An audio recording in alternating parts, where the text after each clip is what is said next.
যদি নির্বাচিত হন, নির্বাচিত হওয়ার পরে এই এলাকায় ফুটপাতে বসে খাবার খেতে পারবেন। একজন অসহায় মানুষ, সে একজন সুইপার হইলে তাকে বুকে টেনে নিতে পারবেন। জি।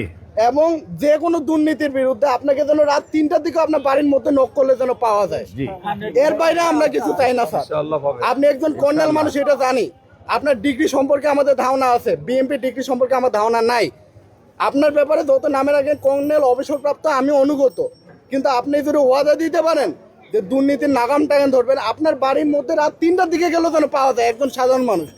আপনি এইরকম ভাবে যদি শাসন কার্য পরিচালনা করতে পারেন যে একজন মানুষ না খেয়ে আছে, ওর দায়টা আমার, মরে গেলে কি জবাব দিব আমি আল্লাহর কাছে, তাহলে আপনি এই কথাটা বললে আমি আপনাকে ভোট দেবো।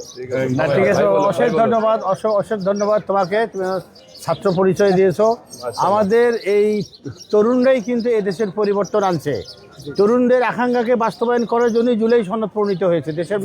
তরুণদের আকাঙ্ক্ষাই দেশের মানুষের আকাঙ্ক্ষা। জুলাই সনদের ভিত্তিতে সংবিধান সংশোধন পূর্বক আমরা চাই একটি বৈষম্যহীন সমাজ প্রতিষ্ঠিত করতে। এখানে ফুটপাথের লোক হোক, যে পরিচ্ছন্ন কর্মী হোক, আর একজন বড় ব্যবসায়ী হোক, কোনো আইনের দৃষ্টিতে কোনো পার্থক্য থাকবে না। আমরা আমাদের আমিরে জামাত বলেছেন যে আমরা শাসক হব না, আমরা সেবক হব ইনশাআল্লাহ।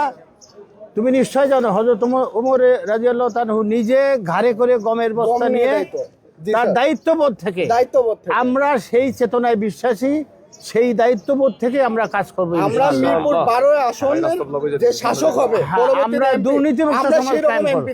আমরা দুর্নীতিমুক্ত সমাজ কায়েম করব। তোমার একটা কথা বলি, যখন আমরা অন্যায় এবং দুর্নীতির প্রশ্রয় দেব না, যখন আমরা, তখন সমাজ থেকে দুর্নীতি কমে যাবে।